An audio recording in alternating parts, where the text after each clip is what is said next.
Okay, thank you very much. So we're returning to item 9, which was the rates resolution, and that motion had been moved by myself and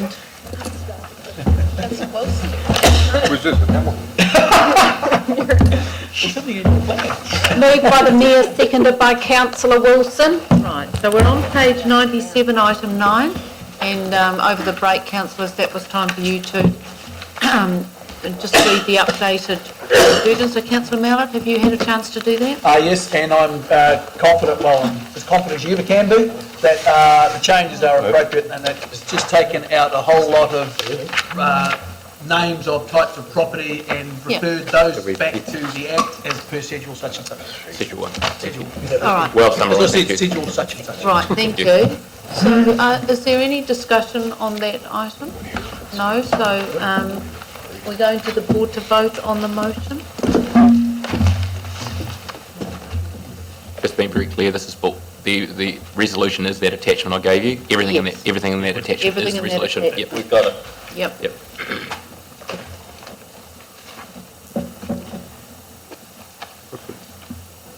Okay, thank you. Carried 12-1. Right, thank you. So, Richard, thank you very much for this is coming the in. amount of rates. And before you go, thank you very much for all your work, and please pass on to your team all the work. You've done a fantastic job, I have to say, and coming in from your sick bed. Thank We can you. cabinet you guys. My apologies for that. You can go home now. Thank you. Don't use public transport. Don't go to Fraser High. Right, so, councillors, we're now on to item 11 on page 105, Public Art Panel and Arts Forum Terms of Reference. So, Councillor O'Leary, I might just, we've got the report, and it's short, so I don't think we I'll need... take the report as read. Just as read? Okay, thank you. Councillor O'Leary, did you just want to make a few introductory comments? Yes, I will. Thank you, Your Worship. Just to let Council know that the review of where we've gotten, the working party have gotten, working group have gotten so far went really well. We sent a survey out to stakeholders, which included not only stakeholders but staff as well, and all those that are involved in the public art process. The feedback that came back from that was that really a lot of the roles and responsibilities lacked a bit of clarity, and there was some confusion around roles as well. But it also said that those that engage in the process currently have good relationships with staff, and it highlighted also perceptions, that it was important for the people going through the process that the perception of their public art project while going through that process was really important. But all in all, I think the new terms of reference are very good. We have included feedback from the chair of the Public Art Panel and the Public Art Forum, and they are very happy with the new terms of reference. They will provide clarity of role and purpose, and a few changes around membership to firm up membership. There's also going to be one elected member on there that the Mayor is going to appoint, but Your Worship, I'm very happy to move. I do have a slight change to 13 when you're ready. Right, so I think you've given those to Jude. I'm happy to second. Councillor O'Leary, just before we go to questions, we'll get the motion on. With your agreement, I would be happy to include the Deputy Mayor as the elected member appointed, given his connection with the art community and initially with this arts group. So if you could add that in now. Councillor Geller, you had your hand up. Yes, just a question, I suppose to Councillor O'Leary or members of the panel. Just on the, if I can refer you to 4.12, one member of the Arts Forum will be an elected member appointed by the Mayor. Now, while I might have a preference that the Mayor nominates and we should find a ticket off here, in fairness, we had a committee structure that was brought down by Your Worship, which actually did have some panels that you appointed. So I'm actually being, kind and acknowledging that this is consistent with those panels. I think you've got the heritage Yeah. panel, the elders, so I'll probably, that was the context? Absolutely. That's the current structure. Okay, the only thing I do have a reservation, and I've raised this before, and I have a great affection for Mr Harris, as you know, but the Chief Executive, 4.32, Chief Executive, and I have no problem with Chief Executive always being there as in an advisory capacity.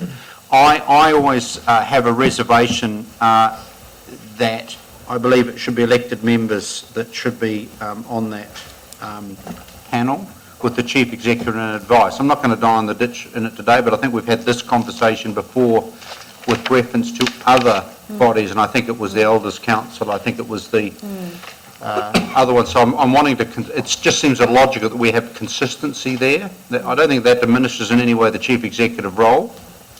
I think But I think Councillor Gallagher is consistent with the other advisory panels, and one of the things I'd say is, given that the organisation has to support and respond to the work that advisory groups do, I think it is quite important that there is a representation from the organisation as such. Yes. Because the staff do have quite an active role, both Aaron's team and others, and democracy in supporting these groups.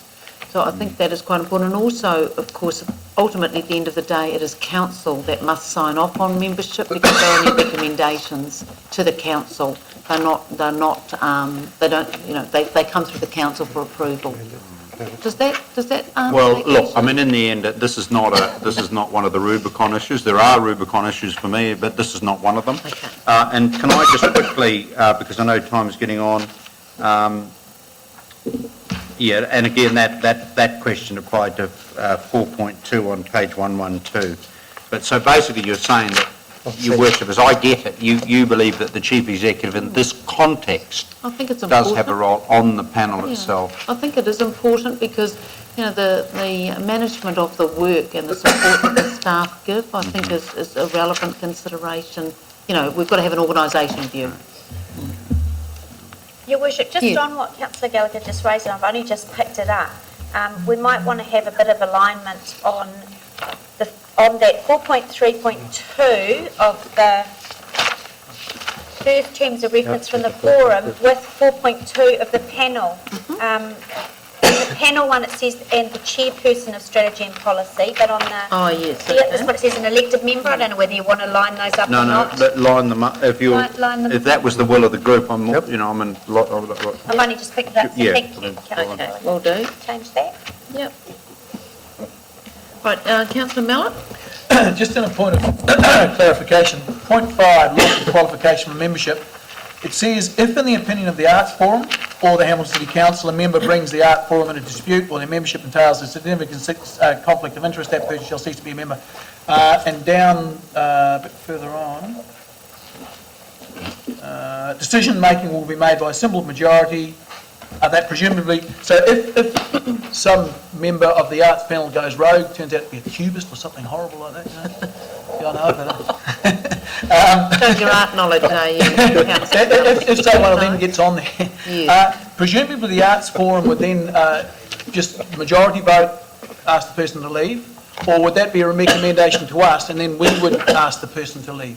I think that's probably practically how it would The work. decision would have to come back to council. Have to come And to then us. the council would determine if, okay, So just as long as it's clear how it works, yeah. Yeah. apology, just 4.5 where the PAP elects a member to be a chairperson as against the other model where the council determines to look at the skill base and then determines to appoint a chair of that particular body itself as against leave it to an election process. Can members of the panel just give, because you obviously discussed the merits of the two models, can you just give me a feel on that? Sorry, Councillor Gallagher, can you just That's just clarify? page 112. Yes? 4.5, once convened, the PAP elects a member to be chairperson. Again, this is not the die in the ditch, but Well, I obviously... think that's because it's consistent with what happens now, and one of the feedbacks we got Yep. was that there were some aspects of the public art panel that worked very, very well, and this was one of them.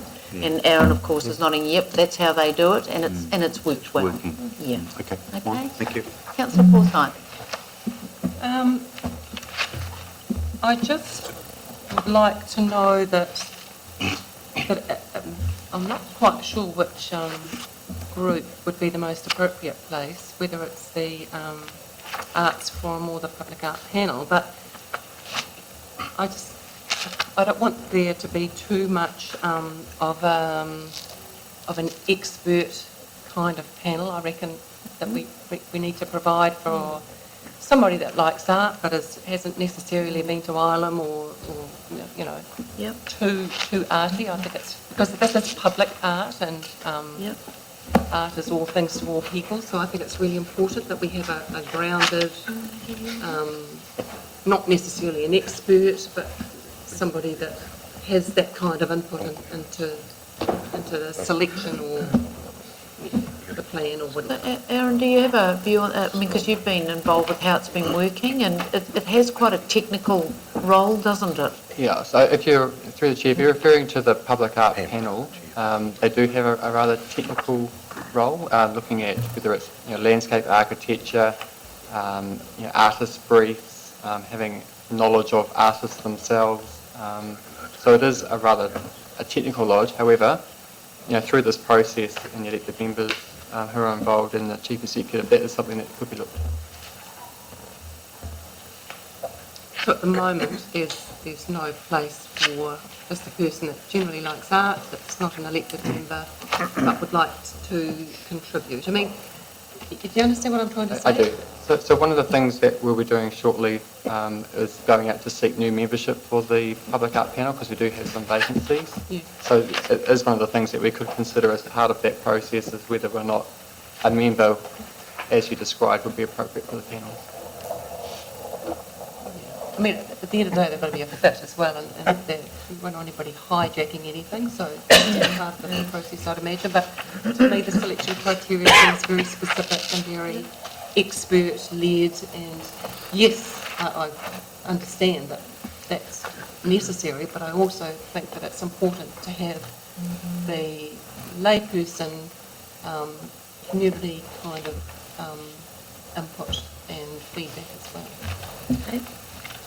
So in 4.4, 112, passion and commitment to the development of Hamilton's public art. That's not a technical skill set. That's basically saying someone who's really interested in it. So does that probably is wide enough to cover that. It's a good point Councillor Forsyth raises. Yep. Can I also, Your Worship, through you, just add that through this process, by bringing the Public Art Panel under the Public Art Forum, we have aligned it a lot closer, and there is certainly a very wide range of people on the Public Art Forum that will now have closer alignment and closer oversight with the projects. For example, Pam Rower, I don't know, is the chair. I don't know if she's an artist or not, but she's certainly passionate about art without all the technical. She's not an artist, see? So there are passionate members like her on there that give a more of a public community view of things, while not directly being on the panel. I hope that helps. All right, good point. Okay, so it's moved and seconded. Can I just clarify one point through you, Your Worship, Councillor O'Leary? The alignment between 432 on page 108 and 42 on 112, did you want the chairperson of strategy and committee changed to elected? Yeah. Or the other way. Other way. The other way. Other way, Yes. yeah. To confirm that person is the chairperson. Thank you. All right, so that's the motion. Okay, so we're going to go to the board and vote on that.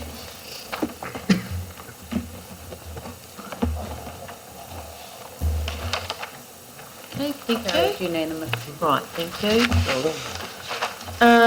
Right, the next report, or the next item is item 12, which is a report on a business case for water and wastewater.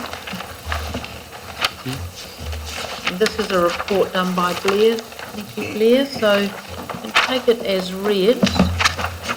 Anything you wanted to highlight? No, Your Worship, I'm happy to take questions on the matter. Thank you. Questions, anyone? Councillor McPherson. Yes, and I've approached staff by this on this point during the break. Right. At the, I think it was the last workshop that we discussed this at, Your Worship, Yep. I asked, and there appeared to be interest around the table on this too, what sort of benefits would accrue to our council as opposed to other councils in a, not necessarily in an exact dollars sense, but in a proportionate sense. So it gives the feel of what we get out of this or whether it's all the other councils. And I haven't had any clear information from that, though I've sort of had an indication in the break from Blair, and I'm wondering if I can ask that here. Right, so Blair, thank you. Yeah, thank you, Your Worship. So the answer that I discussed with Councillor McPherson was largely in line with the PricewaterhouseCoopers report which we received, which has been distributed to all councils and referred to in this report here. And that identified that from their study some 18 months ago that there were some benefits subscribing to Waikato and Waipa because they have a higher cost of water delivery than Hamilton City.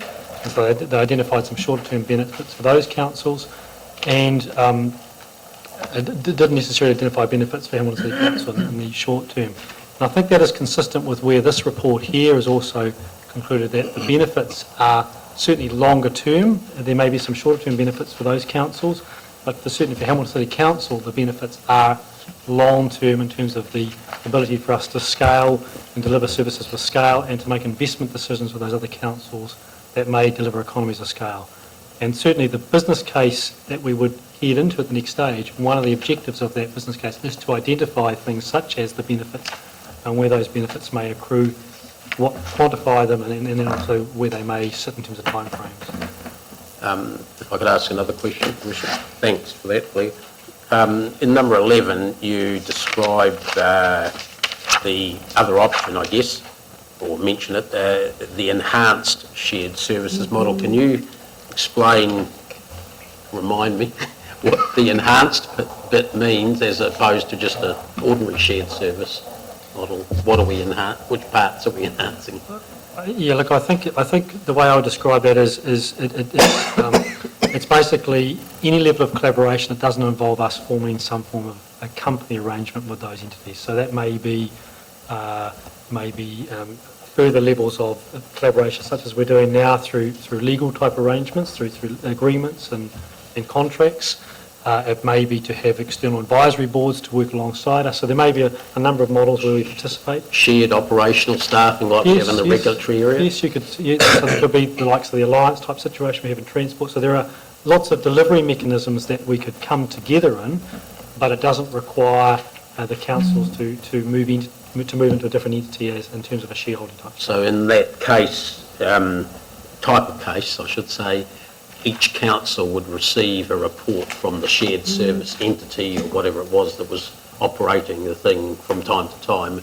Instead of us receiving one from Chris now alone, the same report would go to the other two councils, presumably from the group of staff that were running that. Yes, so that was the type. So for example, you could have a shared asset management function, for example, one asset management function across the three councils for waters, and that would be providing information to all councils. It would no doubt have to be housed in a particular council and managed by a particular council on behalf of all three, but it would be doing the work for all three. So I think when you talk about enhanced shared services, it's those types of models that would be considered. Thank you. And I guess we haven't gone to that level of detail thinking. Yep. I think, though, that Councillor McPherson raises a good point, and that's why I'm pleased to see that 11 is worded quite widely, because it picks up a number of the iterations that might arise out of that, and I think the message is that we want those properly explored so that we can fully understand a kind of a comparison. I think there's a continuum of how far you can go, and I guess at the moment where we are now, the CCO as outlined in the report is at one end of the continuum, and the enhanced shared services, I guess, trying to bridge some of that gap in the middle. Yeah, okay, thank you. Now I've got Councillor Mallett. Thank you, Your Worship. Just on the budget issues on page 13, pretty much 25 down to 31, talks about preparation of business. Nowhere in there, and it talks about how difficult it will be to set a budget and all this stuff. Nowhere in there do I see any form of any authorisation process whereby you'll come back to us or the councils or whoever it is that is funding this thing to, and that doesn't seem to be mentioned either in the resolution. So through Your Worship, resolution number 13 is exactly that point. So the process, as the resolutions are written, will empower the Chief Executive to work with the other to councils to go out and go to the market and to, through a process, through a competitive process, identify a supplier or suppliers to work with the councils to deliver the business case, and through that process refine and finalise the scope, identify the cost. That will all come back to this council table for your approval before we go anywhere. Okay, thank you. And the other question I had was on point 12, which is the fourth point in the resolution, the recommendation, that the Chief Executive Officer be delegated authority to conduct a competitive process to identify the specialist advisors reflecting the outlined scope in section 22 of this report, but with the flexibility to incorporate respondents' suggestions. Yes. Now, does that mean that some of the, when you go to your request for proposal, they might come back and you say, hey, there's something you haven't considered here? That's correct. Is that what, oh, okay. So I think this is a relatively unique piece of work. So does that then mean that we could have set, the authorities could have set a scope that we want the work to consider, and then without coming back and consulting the authorities, the scope could be expanded? No, we'll iterate this between the councils and the potential respondents, and when we're clear amongst ourselves what our clear recommendation is around the scope, we'll bring that final position back to council. I think it's important to note here that this is something that's not done very often, and we need to recognise that the market will have expertise that we want to listen to.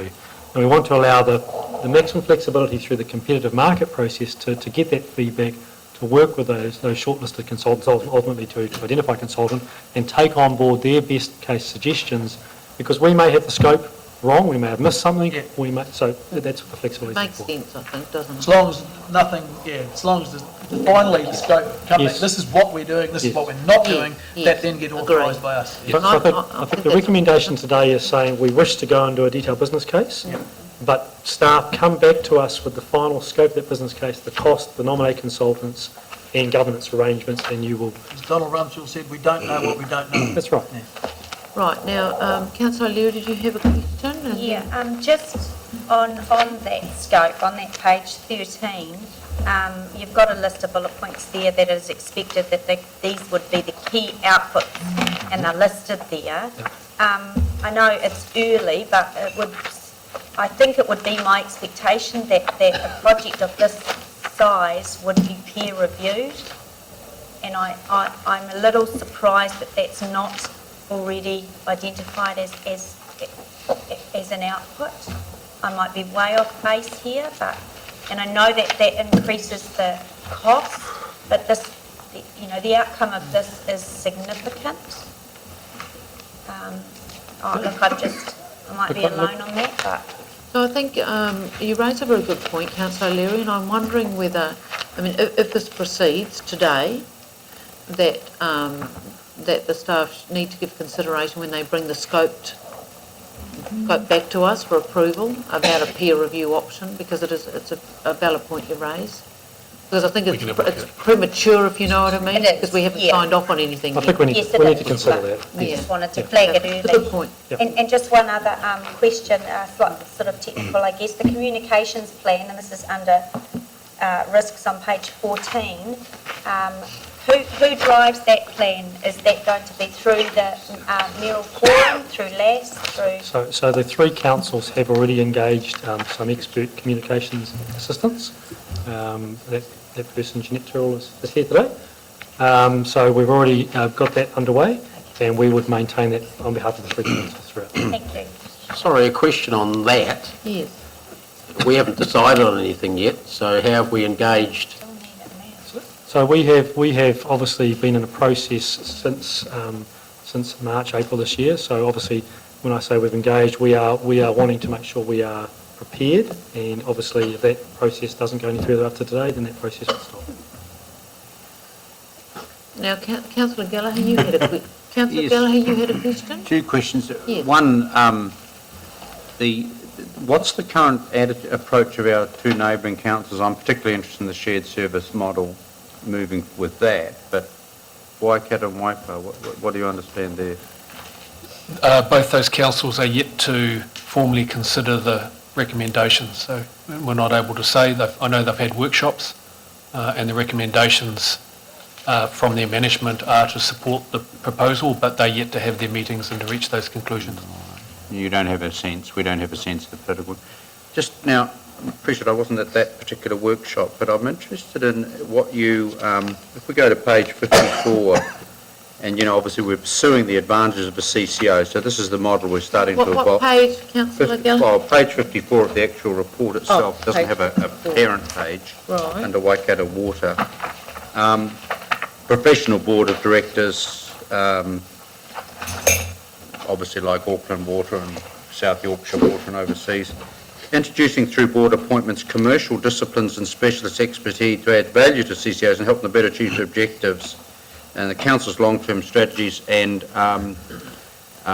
basically it talks here somewhere of sort of commercial disciplines. Now, specialist expertise, I understand what that is because we have some really excellent staff. Historically, I've met them, I've been with them 20 years ago, right? Mm-hmm. They've been wonderful, done great stuff. We'll talk about that later. What do you mean by commercial disciplines in the context of water and wastewater, which is not necessarily supposed to be in a competitive or market Councillor situation? Gallagher, one of the difficulties we've got is this report was not written by us. No, but... This is a report that's been written by a consultant. Sure. And they have recommended something, and we've had a workshop on it, and I'm sorry that you weren't able to attend that. Sure. So I guess my difficulty I've got is they can't answer the questions in the report because they didn't write it. The kind of question is how the staff interpret that, but if you, but I You know respect... what I'm saying? It's and I respect difficult. that. I was just perhaps asking the chief executive. All right, go. So the kind of commercial disciplines and approach would relate to skill sets around balance sheet management, around strategic planning, around cost management and pricing. It's just a different approach that comes out of experience in the commercial sector than what you get in a local government environment. So, but you yourself, sir, pretty experienced. Yes. Your successor will be what? I'm just trying to tease out before we sit down to the next path. What added value we get, because you and your team seem pretty experienced in these things. Well, again, depending on the business case, I would hope that it would identify the ability to drive efficiencies through some of those commercial approaches. But the primary benefit to me that would come out of this is the strategic capability to look at the growth that's going to occur in and around Hamilton for the next 20, 30 years, and to have a combined and scaled up approach to that by the facilities within the three councils. I think that's where the real benefit will come from. So commercial disciplines and principles, my experience, that will drive some savings and some efficiencies, it always does. But I don't believe that's the value proposition for Hamilton City involved with this. I mean, we'll take them. The value proposition is around the future ability to make some smart decisions around future infrastructure. And why couldn't a shared services model? I don't want to, because I respect we're not into the I think, debate. Councillor Gallagher, sorry, I don't want to interrupt your line of questioning, but to be frank, this was all discussed at the workshop, and very helpfully, and I thought usefully, Councillor McPherson suggested, and it's been now incorporated, that actually we look more closely at enhanced shared services for the very reasons that you're raising, and that's been included. So does that kind of pick up what you're concerned? We'll obviously have a discussion in a minute. So I think in fairness, I respect your ruling. Now, I did have Councillor Mallett's hand up. I thought that, and I fully appreciate, Martin, that you weren't at the workshop. You may not have seen this, but on the next page over from where you were focusing, it sounded like some of your concern was a concern about privatisation. It does say that we can't privatise the water assets and data, so there are some things there that would give you some security, I think. They said that in the 1980s, a government was attached. We're not going to go there. So Councillor Pascoe, I've got you. Yeah, my question is around what the business case will look at. And I just wonder, other councils must have already gone down this pathway where a number of neighbouring councils have got together and obviously Auckland must be a case in point. Is it expected that this group will look at the successes and the challenges that other councils have had where they've tried to find a business case that would fit together rather than starting the whole process with a clean slate? Yes, I would absolutely hope so, and I think that's the process. We want to select the right consultant who has that experience and I guess track record of being through these processes before, and making sure that they can prove that they've worked with councils in similar type of exercises to bring that knowledge to the table. Okay, any other questions on this report? No? All right, so there's a motion on page, there's a recommendation, page 11, 9, 10, 11, 12, 13. Is there a mover? The Deputy Mayor is moving it. Seconder? Sorry, seconder, Councillor Mallett is seconding it. Your Worship, I wish to move an amendment, so I was wondering if I got that on the table now, it would be helpful. Yes, that would be helpful. Did you give it, you gave it to Jude? I just have, Your Worship. She's only just got it, or... and that is, would replace 10 and 11, page 11 and 12, those numbers, and it would just read that council undertake a detailed business case analysis of a shared service operation for water, wastewater, enhanced shared service operation for water, wastewater and stormwater activities as a joint project between HCC, Waikato DC and Waipa DC. So I'll explain that if I've got a seconder. Is there a seconder for that? I'll second. Yeah, that's all right. Councillor Gallagher has seconded that. Okay, we'll just wait till we get that up. I have a question. You have a question? Yes, Councillor Leary? Of the mover, of the amendment. There's a question for you, Councillor McPherson. There's Sorry, a question sorry. coming to you. How is that different from 11? Well, 11 relates to a CCO, and I'm saying that work should be done solely, I'm willing to explain it more, I think my explanation will cover it, but mine relates to a shared service operation, not a CCO. This doesn't specifically say CCO. It does in 10. 10 does. First line. Okay. Oh, okay. So Councillor McPherson is saying take out 10 and 11 and replace it with what he has up there.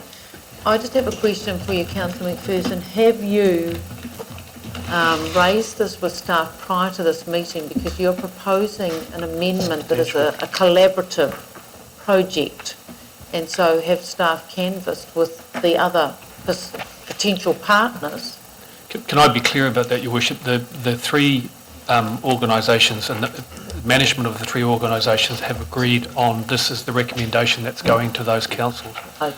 The amendment is a different proposition altogether to this. Your Worship, I don't feel us bound at this meeting by any other agreement, because we can always propose something to them. Look, I'm not saying that, Councillor. I just wanted to get it clear so that everyone understood the lie of the land. I do point out, though, Your Worship, I did raise this as my preferred option at the workshop. Yep, no, I understand that. My job is to make sure everyone's clear about what's going on and understands what this is all about. So we're all good to go. So Could I just ask a question on a question of Councillor McPherson?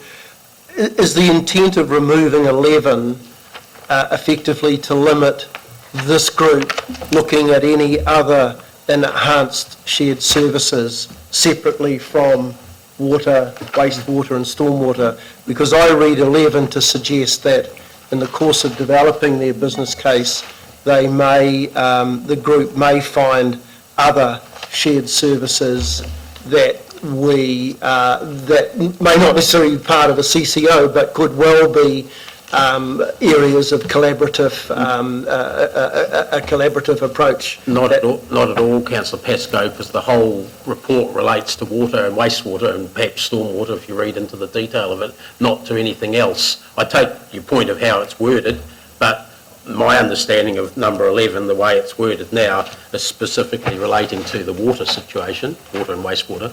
I think it's because it flows out of number 10.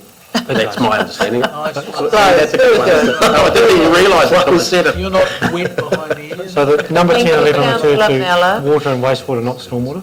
No, Councillor Pascoe's talking of wider than that, and the way Yeah, it's worded. I read 11 as perhaps being a step wider than, because it just uses the words, the detailed business case also includes an enhanced shared services model as part of the review, which to me might No, so open... let's get this clear, this is about water. Okay. About water and wastewater, stormwater is not currently part of the scope of the recommendation. Okay, so I just, so councillors, we're going to debate now, so if you wish to speak, can you speak in relation to the amendment and the motion, so that you get the one time, and I'm going to go, start with councillor McPherson, but I think that the Deputy Mayor is next on the list.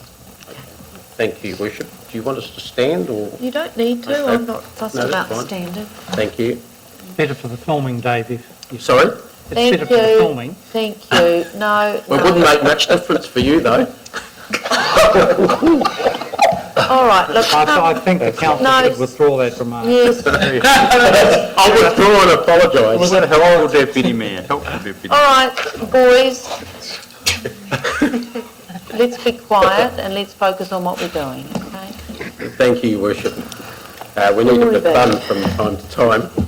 Anyway, look, I am... Fun at my expense, you mean? No, quiet. Quiet, please, Deputy Mayor. Can you please address your amendment? I am definitely not opposed to the idea of economies of scale, of efficiencies that we can create through organising ourselves differently. So I think in that sense, we are all on somewhat similar page, at least in the same book, in the certainly in the area of water, wastewater, and I've included stormwater in my amendment simply because staff themselves and the report identified that as a possible area that could be included. General Manager Chris Allen was quite specific that it's something that could be included and that we might want to do some work on that, and I'm suggesting that yes, we should do some work on that. We have a 3 waters department or unit for a good reason, that they all hang together or flow together, as it were. Certainly they did recently flow together. My problem is that we are jumping to the second stage or further down the chain than we ought to right at the start. The proper advancement from where we are now with a standalone Hamilton City Council operation, to me, is sharing services with our surrounding neighbours where we already have some links in terms of especially water supply at the moment. And that's the next step we should be at, how we can make things more efficient. Privatisation brings in a whole lot of new, the word corporatisation I should be using, brings in a whole lot of new options and methods of working which are not necessary in order to achieve things like economies of scale and shared management. We already have those things operating in other areas. I'd like to see us looking first at how we can improve things in a public ownership model and, in a public service model. Getting my words wrong here.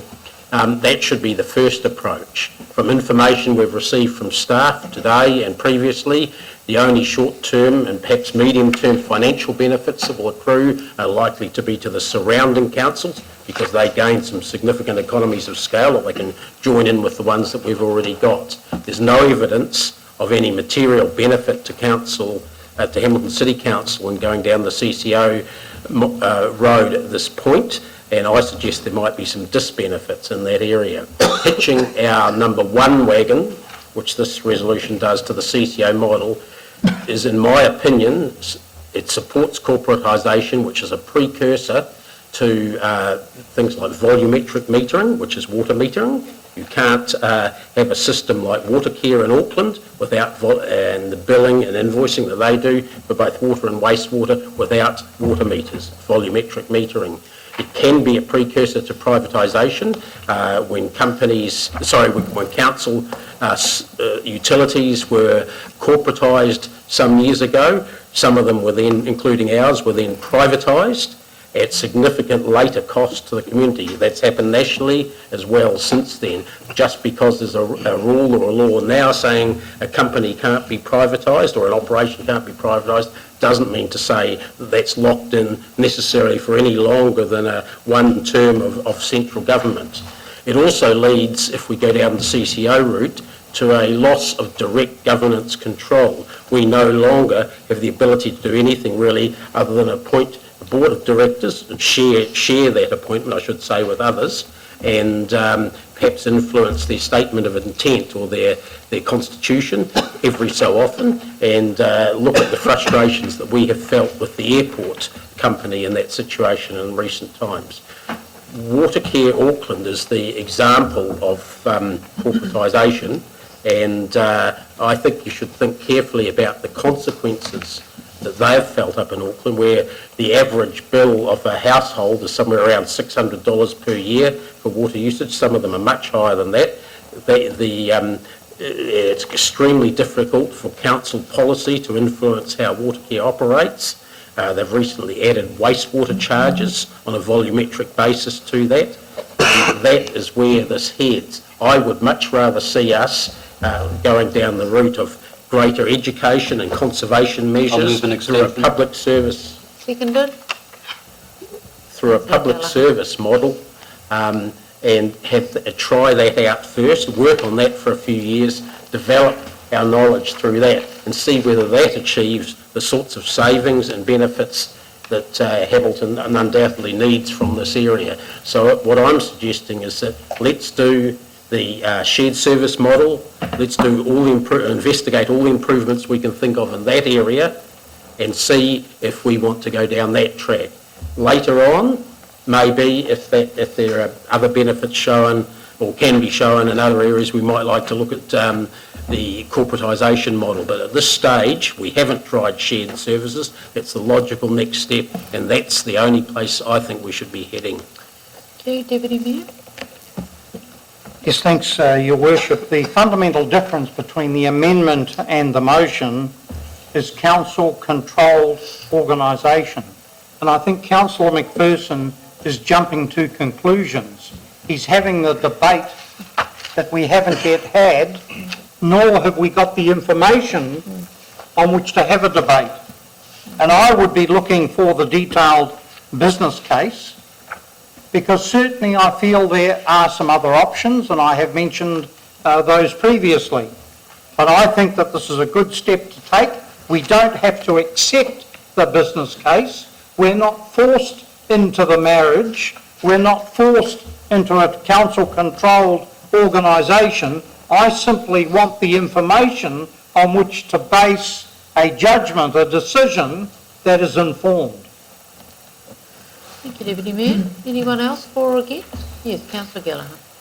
Information is one thing, but I wonder if this is a start of a journey, and I suspect this will reflect different philosophies around the table. And obviously I support the motion, the amendment, because I do believe strongly in a publicly accountable public service model for the administration of our water and wastewater asset. And I take this opportunity to say, and I get a little bit irritated when people talk about commercial disciplines. Well, believe you me, we've had some excellent water engineers and excellent strategic managers in this city that don't need to be told that they need commercial discipline. And frankly, I think we have actually got a very, very good plant. And just historically, one of the reasons you've got a good plant out there, which was future-proofed 30 years ago, 40 years ago, is because the elected councillors at the time did double the area because they anticipated Hamilton growth over 50 years. If you look on page 57 of the report, I'm not going to debate the contents of this report, but believe you me, in my view, there is no doubt that there's a journey that starts. It talks about the CCO has ownership of all water assets and responsibility for water liabilities relating to the 3 councils, etc. If you look at the board, has it with a maximum of 6 independent directors appointed for skills and obviously commercial expertise, presumably, no elected members, no staff. So no staff, people who might have incredible background in this area can serve on those boards. And in terms of the great notion of public accountability, we get 2 board meetings per annum in public session for an asset that the public of this city and region own already. And then we move across to the real eventual journey here, in my view, that initially water would be funded by the 3 councils, but that direct billing be examined, and no doubt this will be part of the business case, and if feasible, introduced as soon as possible. Go to page 59. It is suggested that the first 2 years councils fund, but the option of direct billing be actively investigated. There are 2 key advantages. It removes water from the rates bill, providing shareholder councils with greater fiscal flexibility. And I think that fiscal flexibility, no doubt, will be water metering. Because if you look at every other CCO water company, basically the means by which you charge for water is water meters. This is the water meter debate. First stage. This is what it's about. In my view, I think there's an interim step, and that's why I'm supporting this particular motion. And I respect the Deputy Mayor's point that, we want to have a look, we want to have a consideration. In my view, I suspect that the tenor of the report we get back will be very strongly in favour of that CCO model. And I do respect Councillor Mallett's, it reminded me that the Parliament at present prevents privatisation. But this is actually a form of privatisation on the way. The fact that you appoint independent directors, you only have 2 public meetings a year, you don't allow staff. People like Chris Allen and incredible people with their expertise, you don't allow them to get anywhere near this board of governance, but you go to the private sector already. That doesn't stop the board bringing in a French water company to give you management advice. There are many, many means by which we can actually move, in my view, on a privatisation model that is allowed within the legislation. We'll respect, obviously, the majority view of this council, but I would ask you to seriously consider this first step. I think we can effect all the efficiencies that we want with a publicly owned and publicly accountable public service operation. I honestly believe the CCO model takes us down a journey that I think in time we will regret. Councillor Leary? Thank you, Your Worship. I just wanted to point out, we actually have, I suppose you could say, independent directors who sit on our Audit and Risk Committee. We did that for very good reasons, and those reasons are being championed by MPs in government, that Hamilton is to be looked at for the model. So I think it's a real shame that at this point, well before we've even got any information, that we're throwing around comments about water meters and privatisation. I think that that's a real shame. There could be, or there could be not, considerable savings for ratepayers. But by throwing around privatisation and water meters, you're shutting the door to that already before we've even received the information and had the conversation. Look, I think we're all very mindful that we need to proceed carefully and with consideration. But we do have an obligation to maintain good water services, and it is in the Local Government Act, and it hasn't been taken out in this last review, that councils cannot divest ownership of water services. So I think the comments around water meters and privatisation have done the residents a disservice. There could or could be not massive, considerable cost savings to be had, but we don't know yet. So I think we need to do our due diligence and just calm down and get this next information so we're fully informed then to make the right decision. Okay, Councillor Wilson? I have a slightly different view to Councillor O'Leary. I hear her view. Her view simply is we need to go to this next stage to do our due diligence, to be well informed. The reality is this. The next stage is asking for a detailed business plan on how best we could surrender our assets, surrender our day-to-day control, and to surrender the governance of a critical core service of council. So inherently, I'm always prepared to listen to new ideas and ask for business case to see if we can do things more efficiently. But I can simply answer the first question very quickly. If that entails surrendering those core values or core functions, I'm not interested in that proposal. I'm not interested in surrendering those assets or delegating the management. I'm always fascinated. I've been fascinated for 10 years in local government how the private sector and the corporate sector say we're more efficient, we're more capable, we're more skilled.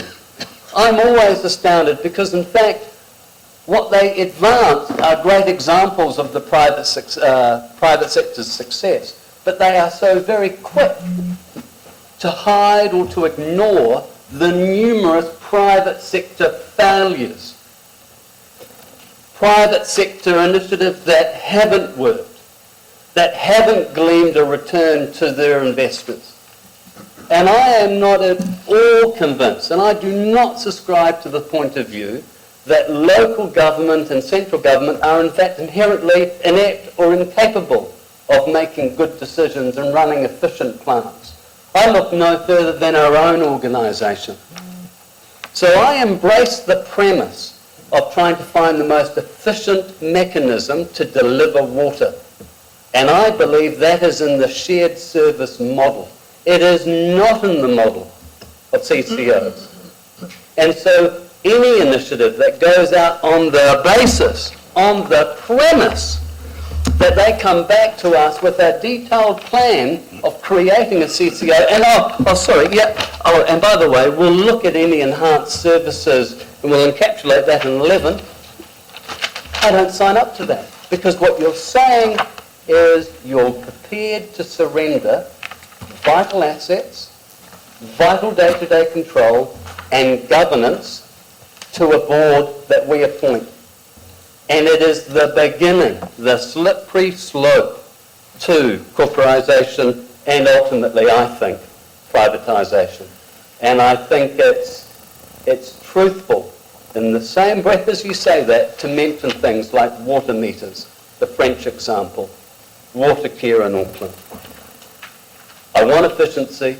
I want the best for the ratepayer. I'm happy to look at that. I think the answer's in a shared service model. It isn't in a CCO proposal. Any other speakers for or against? Councillor Forsyth? I'm not going to support the amendment. Nowhere in any of the recommendations have I seen the word surrender of assets, so I don't get that feeling that assets are going to be given away or sold or surrendered or whatever the intention or the meaning of what you're saying, Councillor Wilson. Point of order, Councillor Forsyth. I think you'll find that in the report it says just that the assets become the assets of the new corporatised entity. They're no longer the city's assets. That's exactly what it says, and that's exactly what it means. I think Councillor Wilson, she wasn't saying that. What she was saying is nowhere in the recommendations does it talk about that. And this is a recommendation about advancing a business case, not the final decision. In which case, I apologise if that's what you were meaning. So the power or the ability for council to maintain control or have its influence, I imagine, would be in the detail and the statement of intent, which this council would put in place at the point or as the board is appointed. So I believe that's where council maintains its ability to steer and to give direction to a particular board. So I don't feel like I don't feel like this is something that's being removed or any sort of influence is being taken away from the council. I see benefits, but I would like to learn more and to see more, and that's why I'm going to be supporting the business case. It allows for a council-controlled organisation perspective or direction, but it also talks about the shared service model as well. So I see a benefit in being able to compare two models rather than just going straight to the one shared service model. So that's why I'm more supportive of the original motion. I think for me it's about seeing as much evidence and gleaning as much information as possible, so then I can be in a better position to make a better decision, an informed decision. Right, thank you. Any other speakers for or against? Yes. May I have a Leon. question to the mover of the amendment? Yes. When I look at the one here, you are replacing number 10 and number 11, right? Yes. Is it purely to remove the CCO from this? That's the effect of it, yes. If you look at point number 12, that to reflect this, outline the scope in section 22. That is part of the recommendation. Sorry, say that The again, scope. Philip. Number 12, the middle part of it, special advisor reflecting the outline scope in section 22 in this report. So to my understanding, the scope is part of the recommendation too. So if you look at the first bullet point under 23, the shape and scale of a CCO or an enhanced status quo model, and in point number 24, the last line, whether to proceed with the CCO or an alternative structure or not, that is already part of this recommendation too. Yes, that is, the motion has a large proportion of its work in the business analysis of a CCO. The amendment does not have that. It only has the work done in relation to a shared service model. But the scope is And obviously, both of them compared with what we have now. Well, I think what Councillor Young is raising, which is a valid point, is in reference to 12, when you go to paragraphs 22 through to 30, that's the scope. they are really framed up in relation to a CCO. So he's wanting clarity from you as the mover of the amendment. How does that relate to your amendment? And the point that I made, Your Worship, in my speech, or tried to make, perhaps not well enough, and I certainly heard that from Councillors Gallagher and Wilson, that you can look as to what efficiencies and economies can be achieved in either model. You can be looking for the same benefits from shared service as you can from CCO. The motion has those two compared. The amendment doesn't have the CCO model being compared, but the same issues can be canvassed. So I'm just going to, Blair understands exactly what we're talking about here. So do you have any difficulty in terms of clarity of the resolution based on what Councillor Young has raised? I understand what Councillor Young is saying. I think I can, if the amendment was passed, I would be able to reflect the principles in that section, but I'm not going to be bound by the word CCO. I think what Councillor McPherson is saying is look at shared services, don't restrict yourself as to what you look at there, and the various types of things there that are relevant in that situation, bring them to the table. Your Worship, if I could perhaps say that the resolution doesn't, neither the resolution nor the amendment actually ties us to the wording of the report necessarily. It ties us to, both tie to the principles. The wording of the amendment is the wording of the amendment. Ultimately 12 speaks to a scope. And The general manager's clarified. I think that answers your question, Councillor Young. Blair understands that there'd need to be, if the amendment is passed, he's got the gist of what needs to happen in terms of analysis. It's the same, CCO, shared services, same sort of analysis. Part of the, Yeah. Any other speakers for or against this? Okay, so we're going to go to the board and vote on the amendment. Are people clear what we're voting on? This is the amendment. What are we voting on? Amendment. Amendment we're voting on.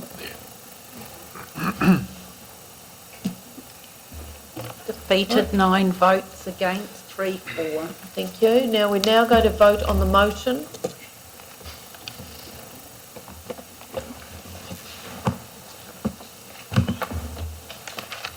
Carried, 9 votes for, 3 against. Right, thank you. Thank you, Blair. So, councillors, that's the end of the public section I think it is, yep. of the meeting, so I will move that we go into public excluded, seconded by the Deputy Mayor. All those in favour? Yes, carried, thank you. Public excluded.